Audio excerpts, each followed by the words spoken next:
todos em paz, todos com o coração alcançado pelo Espírito Santo, sim ou não? Sim, que momento maravilhoso, né? Como é maravilhoso estar na graça do Senhor, não é mesmo? Olha, eu sei que eu gosto muito, viu? E é por isso que toda segunda-feira nós estamos aqui, né? Então, para encontrar o Altíssimo. Irmãos, para quem, né, vem pela primeira vez, ainda não me conhece, não lembra meu nome é Daniel. Eu sou casado, tenho 3 filhos, eu sirvo nesse grupo de oração desde 2020, mas eu sirvo na renovação já tem uns 10 anos. Atualmente eu sirvo aqui no Ministério de Música, Ministério de Comunicação e coordeno a Comissão de Missão Distrital. Também apresento a rádio, né, programa Renovação em Ação na Rádio Nova Aliança nos 4 sábados. É coisa, hein, Daniel? Ave Maria, macho, o negócio dessa lista danada. É porque tem que falar, viu, povo? É porque eu disse que o Espírito tem que falar, né? Então, mas isso tudo, a partir disso tudo, eu só posso dizer uma coisa para vocês: abra o coração para o Senhor, vale a pena. Cada esforço, cada segundo dedicado da sua vida a Ele é o que vai dar plena certeza de que vale a pena a nossa vida, de que tudo tem sentido, de que tudo tem um propósito muito bem estabelecido. É nele que a gente encontra o nosso propósito. Amados, hoje então a promessa, o tema é: a promessa é para todos os que ouvirem o apelo do Senhor nosso Deus. É um tema longo, mas muito profundo, e a gente vai mergulhar nessa temática e você vai entender exatamente o que o Senhor quer falar a partir dessa temática. A promessa é para todos os que ouvirem o apelo do Senhor nosso Deus. Irmãos, a gente vai partilhar em Atos dos Apóstolos, lá no capítulo 2. Mas antes da gente ir para a palavra, eu quero que você se atente no contexto em que isso está acontecendo. Lá em Atos dos Apóstolos, capítulo 2, essa frase, esse verso, esse versículo, ele acontece depois do Pentecoste. Então, nós sabemos, porque nós estamos na novena, nós estamos acompanhando dia após dia esse acontecimento. Então, nós sabemos que lá, quando Jesus foi crucificado, sepultado, morreu, né, ressuscitou, portanto, venceu a morte. Ali os discípulos estavam com medo. Repete comigo a palavra medo. Medo. Então os discípulos estavam com medo.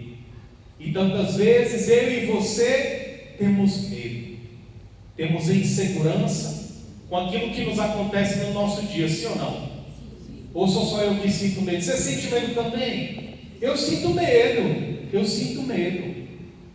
Mas aqui o Senhor vai nos dando pistas, porque Ele foi lá, os discípulos tinham voltado à vida velha. Eles sentiram medo e falaram: rapaz, Jesus prometeu um negócio, mas já demorou, foi tempo. O que eles fizeram?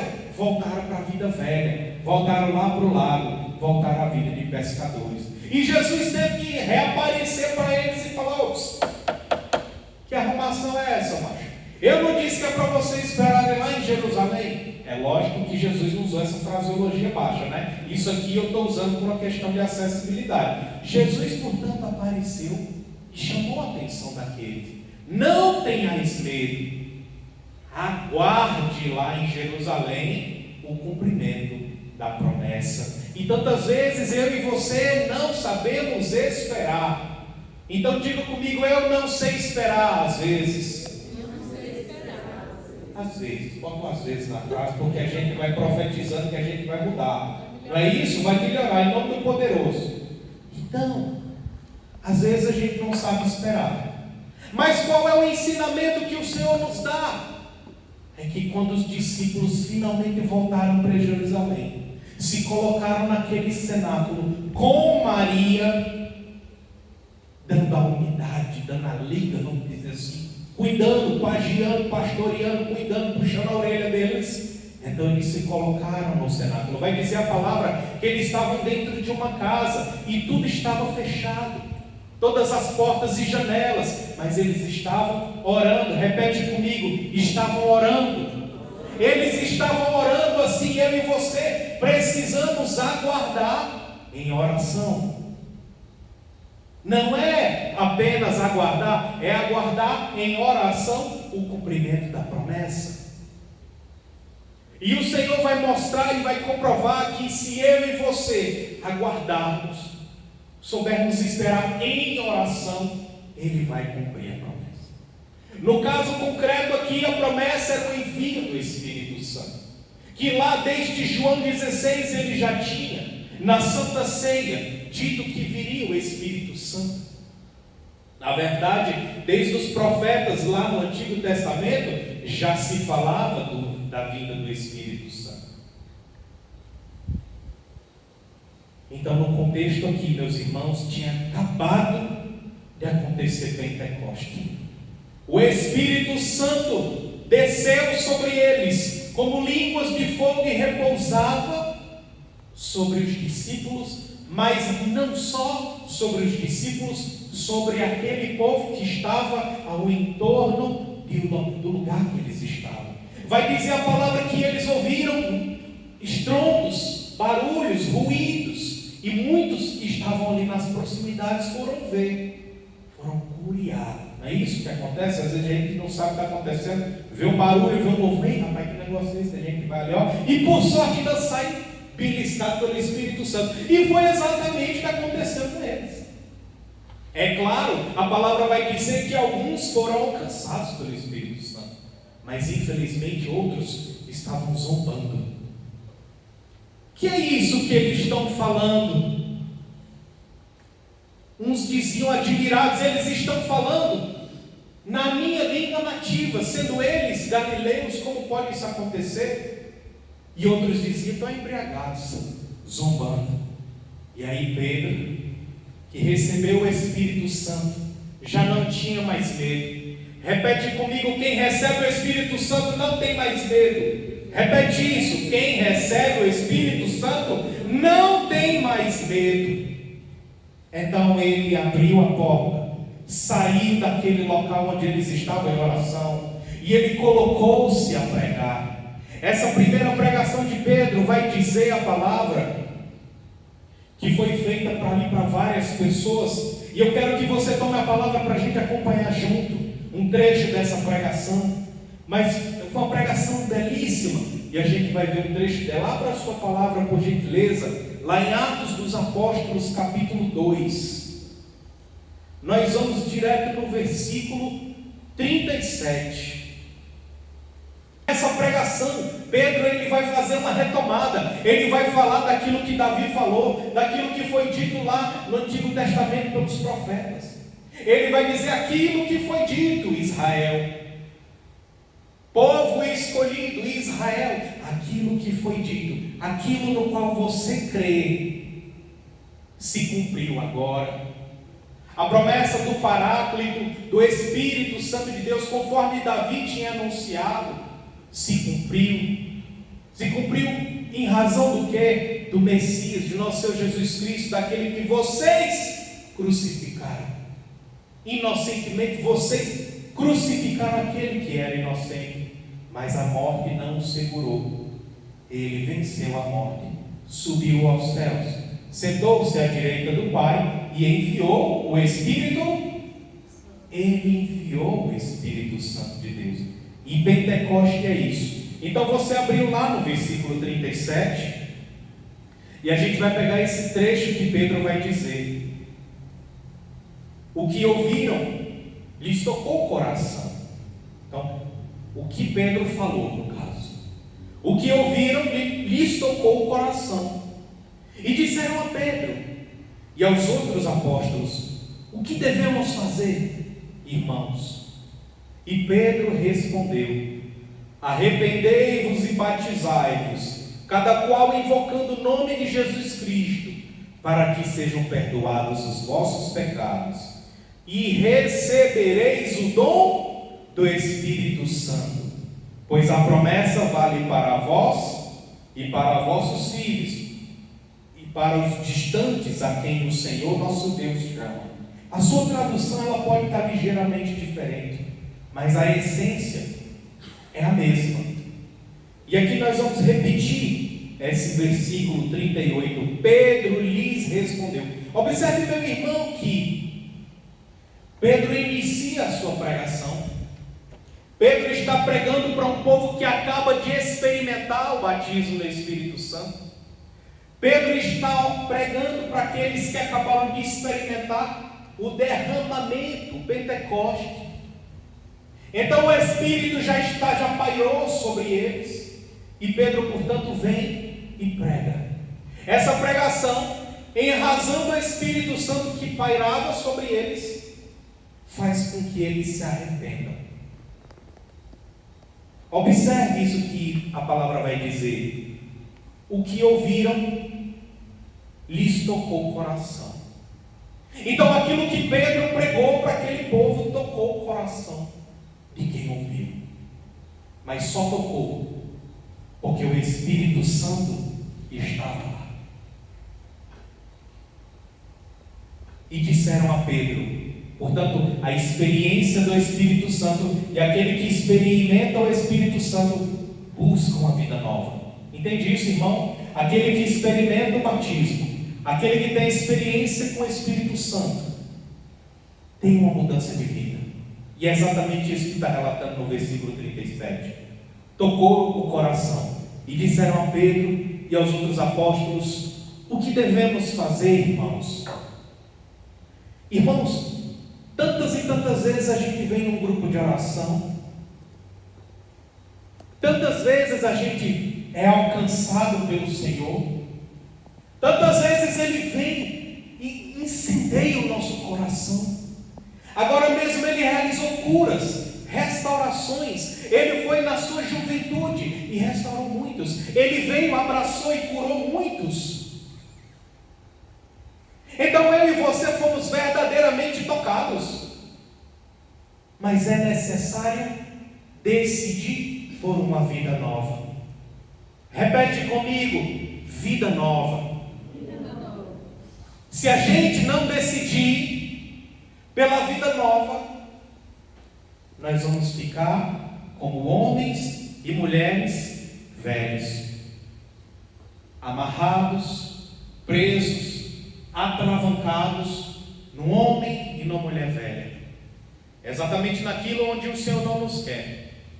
É necessário, portanto, agir como aqueles que foram alcançados. Eles foram alcançados e decidiram o que devemos fazer. Pedro lhes respondeu: arrependei-vos e batizai-vos, porque aquele povo não era batizado ainda. Havia sim o pairar do Espírito Santo, a manifestação do Espírito Santo, mas não havia a infusão do batismo do Espírito Santo no coração daqueles. E é isso que aconteceu agora. Eles se arrependeram, invocaram o nome de Jesus Cristo, em razão do batismo foram perdoados os seus pecados, e ali eles receberam o dom do Espírito Santo. E é aqui que Pedro vem dizer: pois a promessa vale para vós, para vossos filhos e para os distantes, a quem o Senhor nosso Deus chama.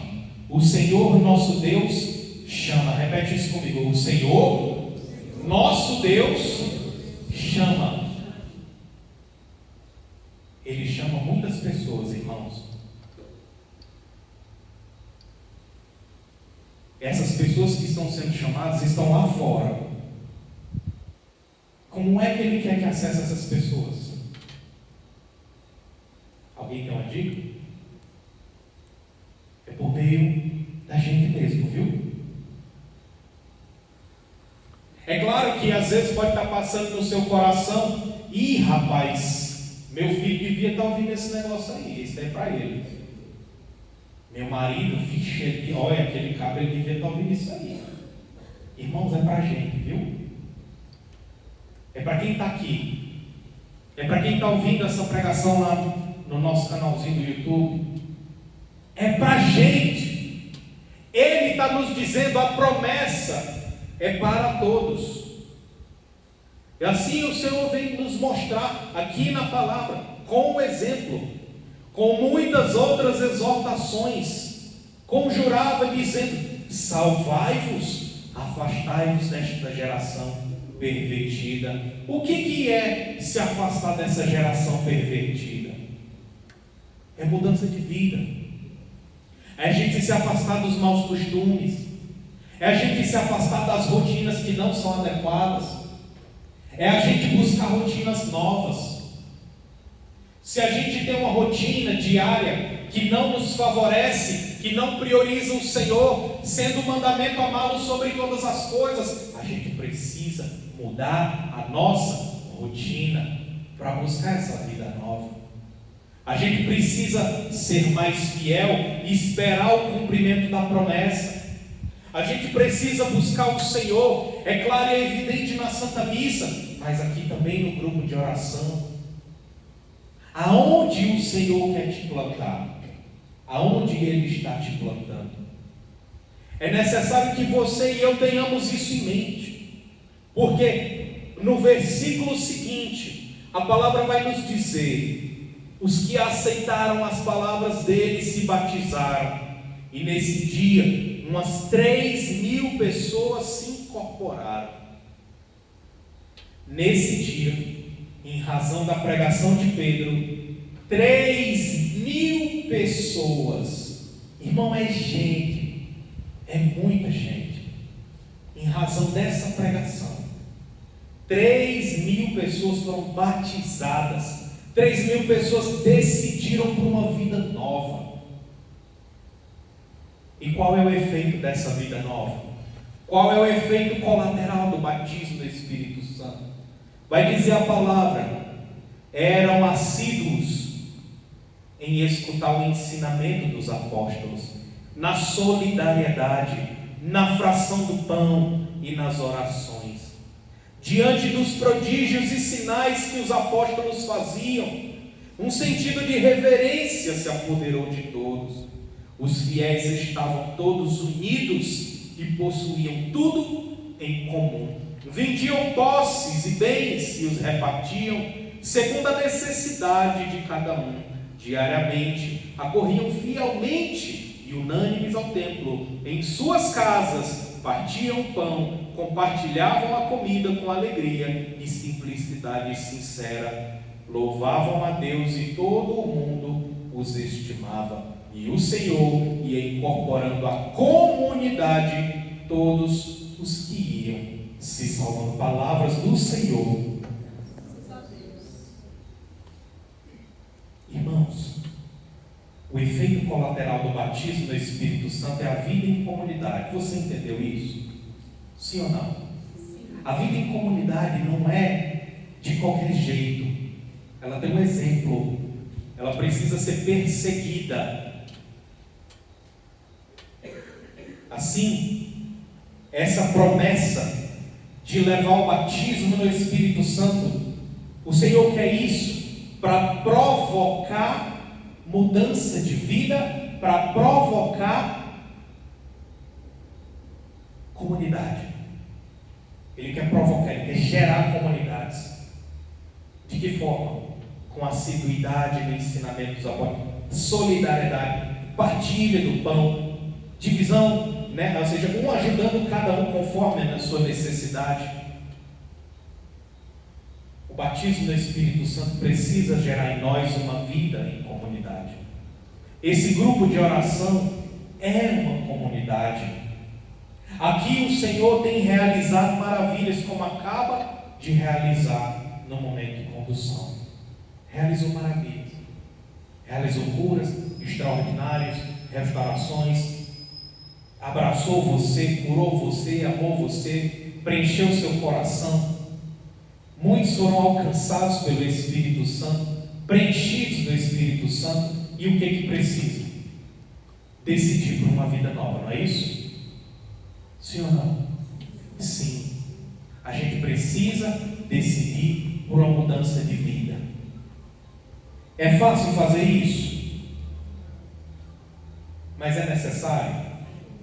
Vocês entendem que não dá mais para a gente ficar na vida velha, na vida egoísta, individual? Eu faço o que eu quero, e os sonhos são os meus, eu não vou deixar o Senhor reinar nisso. E não dá, não funciona.